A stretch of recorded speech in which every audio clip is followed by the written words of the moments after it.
먼저 그 중앙아시아에는 케레이라는 부족이 있습니다. 이 케레이가 바로 우리 민족과 같은 부족이 사실은 동일민족입니다. 결해입니다. 결해. 근데 고대 투르크인들은 이런 탄감 문자를 썼는데요. 이게 뭐냐면요. 초원지대에서 살면서 가축들이 섞이게 되면 네 거 내 거 구별이 안 되죠. 그러다 보니까 그거를 자기 거와 내 거를 구별하기 위해서 이런 마크를 찍기 시작합니다. 그래서 이건 내 가축, 저쪽 가축 했던 게 부족 국가가 되면서 이러한 가축에 찍던 이 표시가 부족 국가의 상징으로 변합니다. 그리고 고대 왕국으로 발전하던 시기에는 그 고대 왕국의 주도적인 부족 국가가 있을 겁니까? 그게 바로 왕실의 문장으로 쓰이기 시작합니다. 그게 오늘날 우리가 보고 있는 유럽의 왕실 문장입니다. 물론 일본도 포함해서요. 근데 우리 케레이의 문자는 십자가입니다. 그럼 왜 십자가를 썼느냐? 십자가를 쓴 이유는 우리가 바로 까마귀의 자손이기 때문에 그렇습니다. 고구려의 상징이 삼조고죠. 그 왜 까마귀를 썼을까요? 허구많은 동물 중에. 그 이유는 새는 하늘을 뜻합니다. 새는 하늘의 메신저, 그 전령사 또는 탱글이 아들, 경우에 따라서는 탱글이 그 자체로 쓰였습니다.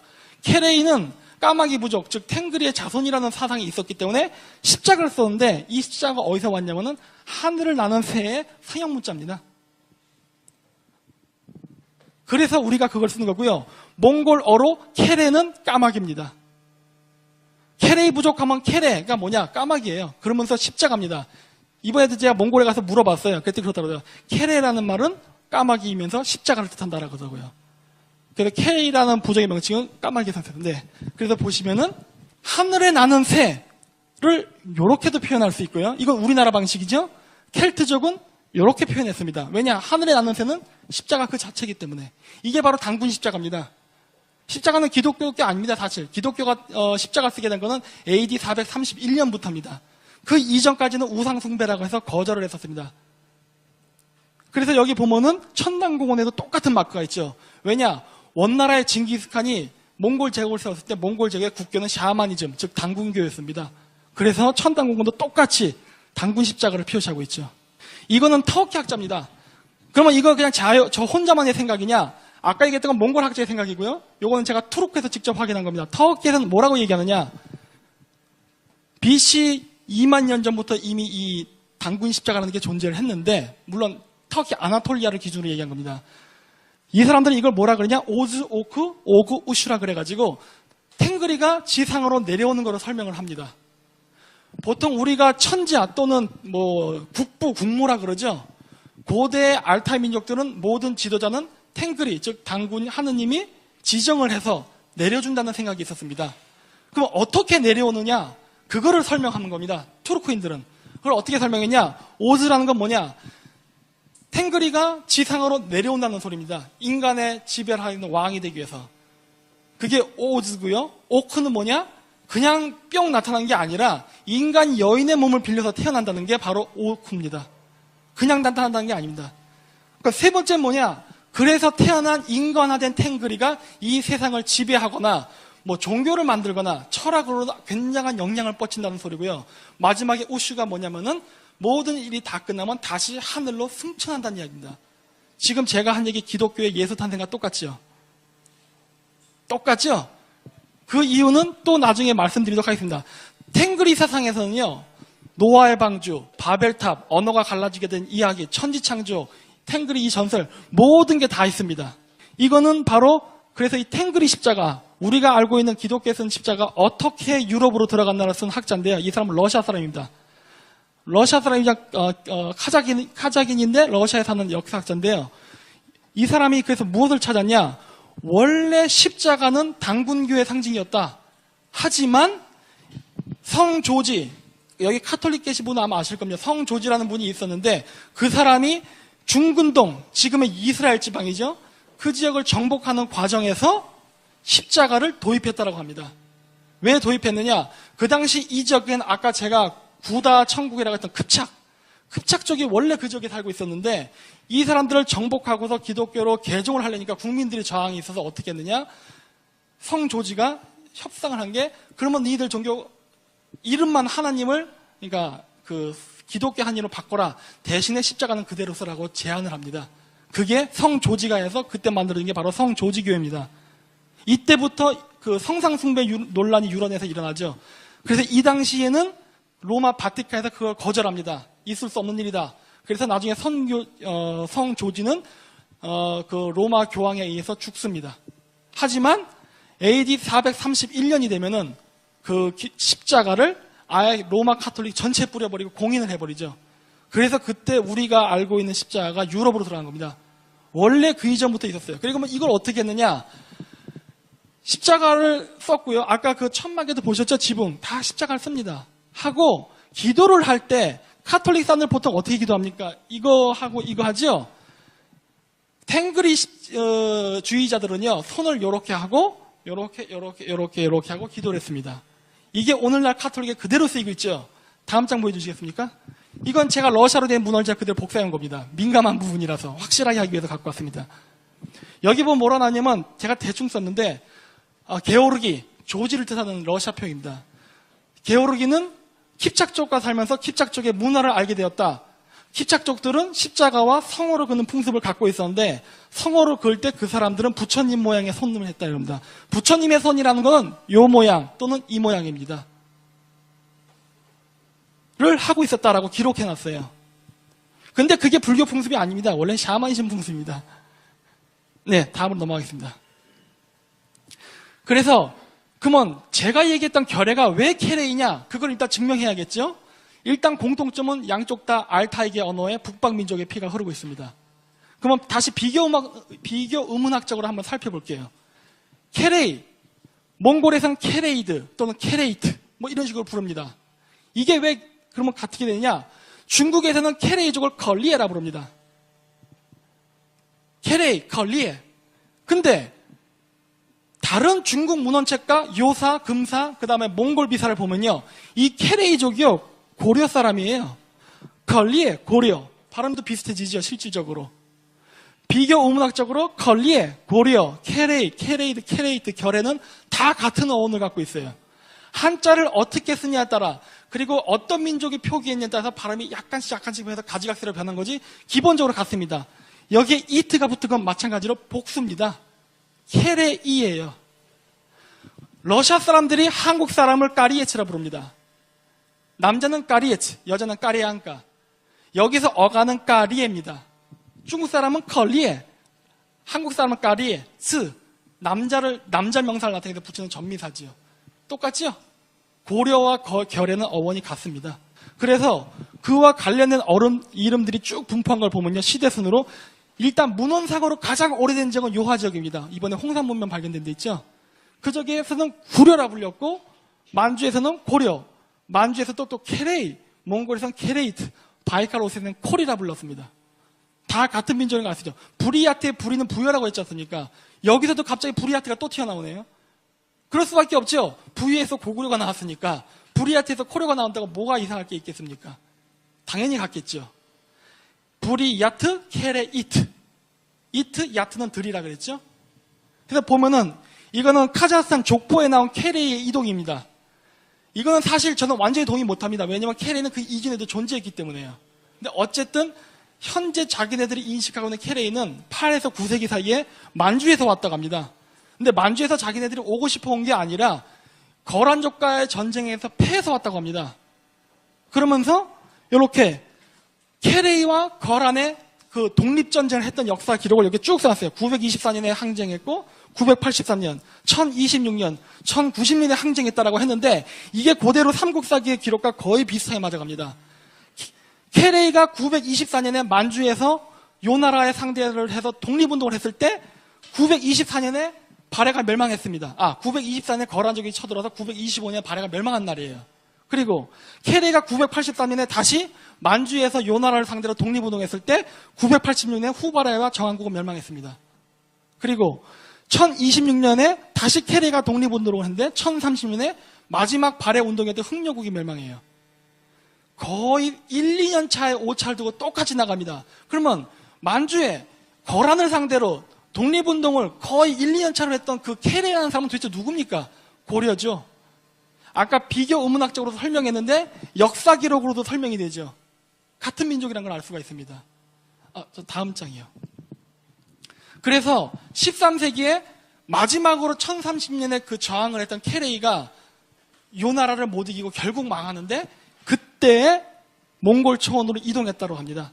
이 이동한 케레이가 나중에 징기스칸으로 만들어준 바로 옹칸 케레이 부족의 시원입니다. 이 케레이가 다시 중앙아시아로 와서 현재 중앙아시아의 케레이라고 살고 있습니다. 살고 징기스칸의 유럽 정복 때 같이 유럽으로 들어갑니다. 동유럽으로. 거기까지가 카자흐스탄의 기록인데 이미 그 얘기를 하기 이전에 AD 652에서 1060년 사이에 카자흐스탄에는 카자리아라는 나라가 있었습니다. 카자르라고 하는데 오늘날 카자흐의 이름의 어원입니다. 근데 이 카자리아를 세운 사람이 누구냐? 케레이입니다. 케레이 왕실이에요. 어쨌든 카자흐인이 인식한 것보다 더 오래전에 이미 카자흐스탄에 케레이가 있었다는 게 증명이 되죠. 네, 다음 장이요. 이 사람들이 중요한 이유가 뭐냐면요. 아까도 말씀드렸지만 징기스칸이 유럽을 점령할 때 케레이를 대량으로 끌고 동방정복을 나갔어요. 유럽 정복을 나가는데 징기스칸이 유럽 원정을 마치고 철수한 시기부터 갑자기 동방왕조가 출현합니다. 하우스 오브 에스테. 편두를 한 갑자기 유럽인 왕조가 나타나요. 그림을 잘못 그린 게 아니라요. 진짜로 편두를 했습니다. 편두를 한 사람은 도대체 누굽니까? 전통적으로 북방민족이었습니다. 스키타이거나 훈족 계통이었죠. 물론 신라 가야도 포함이 됐고 우리 민족과 같은 혈통 계열이죠. 근데 케레이가 유럽으로 들고 나가서부터 바로 그 시점부터 편도 왕족이 나타나기 시작해요. 유럽에서. 이름도 동방왕조입니다. 굉장히 의미가 있죠. 다음 장으로요. 이 사람들이 누구냐면 바로 세케이훈이라 그럽니다. 옛날 사진을 볼수록 동양인의 얼굴이 많이 나타나고요. 현대 사진으로 갈수록 점점 유럽화된 얼굴을 볼 수 있죠. 즉 이 사람들은 원래 동양인이었습니다. 이 사람들이 중요한 이유가 뭐냐면요. 이 동방왕조가요, 유럽에 들어와서 여러분들이 많이 역사에서 볼 수 있는 바바리아 왕조, 섹슨, 하노바, 합스부르크 왕조를 만듭니다. 특히 합스부르크 왕조는 유럽 400년을 거의 전체를 지배하다시피 한 왕족이에요. 근데 이 사람의 조상이 누구냐? 세케이 훈족, 동방왕 사람입니다. 다음 장으로요. 그러면 정말 그러냐? 영국 엘리자베스 왕 있죠? 원래 영국의 왕은 하노버 왕조에서 왔습니다. 독일 사람이에요, 원래. 근데 헝가리는 당연히 우리가 알죠. 알타이게 민족인 걸. 헝가리 민족의 왕관과 지금 현재 엘리자베스 2세가 쓴 영국 왕관을 보십시오. 똑같죠, 양식이. 동그랗게 해서 십자 모양으로 딱 해놓고 십자가 걸어놨죠? 이거 위에서 쳐다보면 어떻게 됩니까? 단군 십자가 되죠? 동그라미의 십자가. 이 사람들의 기원이 어디입니까? 케레이예요. 그렇죠? 지금도 유럽에 이런 왕실이 무진장 많이 나와. 스웨덴, 덴마크, 벨기에, 영국 전부 다 케레이의 후손들입니다. 어떻게 보면은. 네, 넘어가십시오. 그래서 이 사람이 케레이에 대한 그 기원을 쓴 사람인데 아까 카자리라는 나라를 이 사람은 헝가리계 유태인입니다. 근데 이 사람이 그걸 쓸 때에도 지금 우리 유럽에 퍼져 있는 케레이들은 어디서 왔냐 하면 카자흐스탄에서 왔다 그래요. 그래서 이거는 그 사람이 쓴 그 13번째 민족, 즉 케레이를 뜻합니다. 케레이의 역사에 대해서 유럽 사람의 시각에서 쓴 책인데 나중에 한번 꼭 봐보십시오. 근데 안타깝게 한글본은 없습니다. 영문본밖에 없는데 그래서 아까도 말씀드렸듯이 탕감 문자는 나중에 부족의 상징으로 쓰인다고 했죠. 이거는 타타르의 상징입니다. 타타르 깃발. 탐감 문자 어디 있을까요? 여기 있죠. 요거는 우크라이나 왕실. 우크라이나 왕권 탐가 어디 있을까요? 여기 있지 않습니까? 저거는 모스크바 공국. 나중에 지금의 러시아가 되죠. 여기 있잖아요. 어디 있지? 어디 있냐? 여기 있네요. 여기 있죠. 저거 리투아니아. 여기 있지 않습니까? 폴란드 여기 있죠. 모든 유럽 황실은 지금도 그 기원을 따지게 되면 전부 투르크 북방 기먼 민족입니다.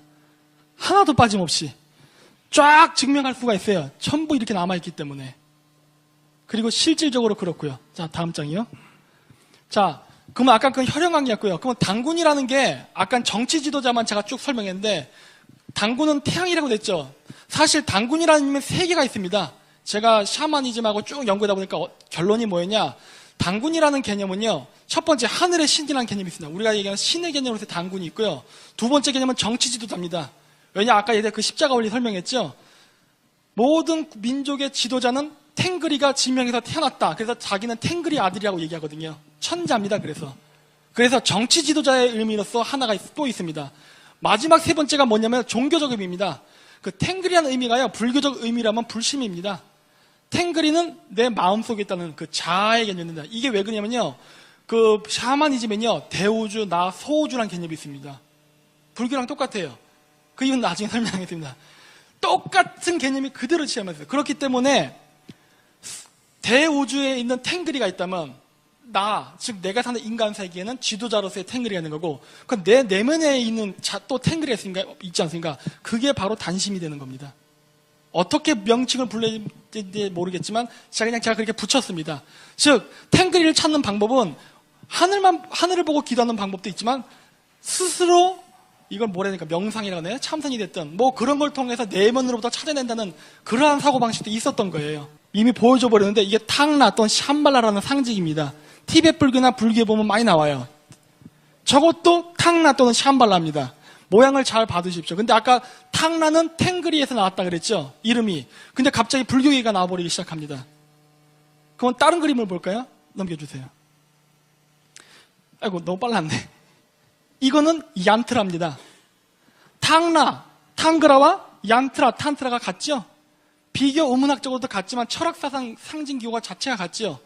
얀트라를 이렇게도 표현합니다. 근데 차크라랑도 모양이 같아요. 그쵸? 그러면서 카톨릭이랑도 같은 형태가 나잖아요. 예수를 이렇게 표현해요. 이건 나중에 제가 그 천문학 거기 할 때 설명하도록 하겠습니다. 어쨌든 기본적으로 같은 구도로 간다는 걸 알 수가 있어요. 다음, 이거는 유태교입니다. 기독교의 기본은 유태교에서 왔죠? 이걸 카발라라 부르는데 마찬가지죠. 카발라는 이렇게 표현할 수 있습니다. 저기 유대 글자로 써 있는데 전 어떻게 읽는지 모르지만, 이거 탕나 아닙니까? 이거 샴발라. 왜 갑자기 유대인이 저랑 같은 걸 쓰지요? 그쵸? 아까 비교문학적으로 탕나, 탕그라, 탄트라, 얀트라, 그 다음에 샹그라, 샴바라, 카발라 나간다 했죠? 비교문학적으로 국외음악 현상에다가 이런 걸 하면은 어원이 사살 변해갖고 그렇게 같은 결론이 도출된다고. 실질적으로 그 사람들이 쓰는 상징조차도 똑같습니다. 사실 그 구별 자체가 없어져요.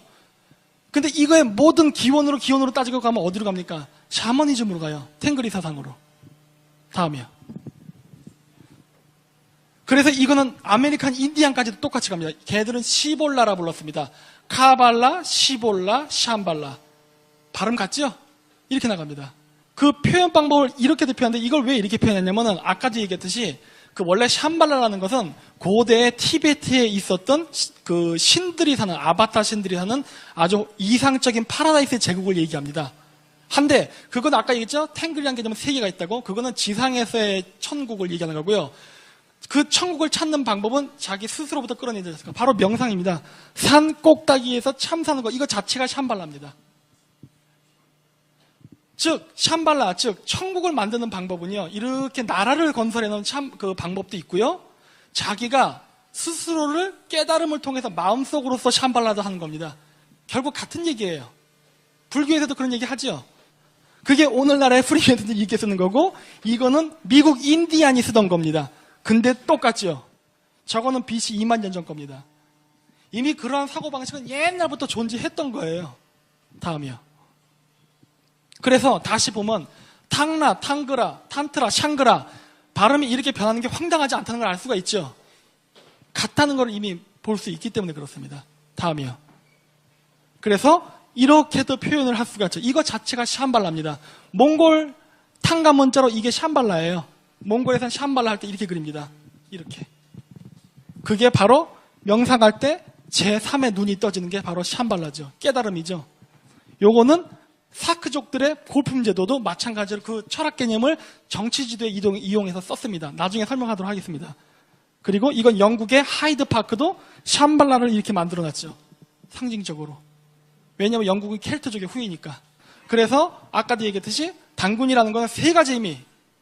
천지인이라고 하면 됩니다. 하늘의 의미에서의 단군이라는 거는 창조주, 하느님이란 계통이고요. 땅의 개념이라는 건 뭐예요? 그 땅을 다스리는 지도자인 내 마음속에 있는 그걸 끌어내는 것 해서 3입니다. 다음이요.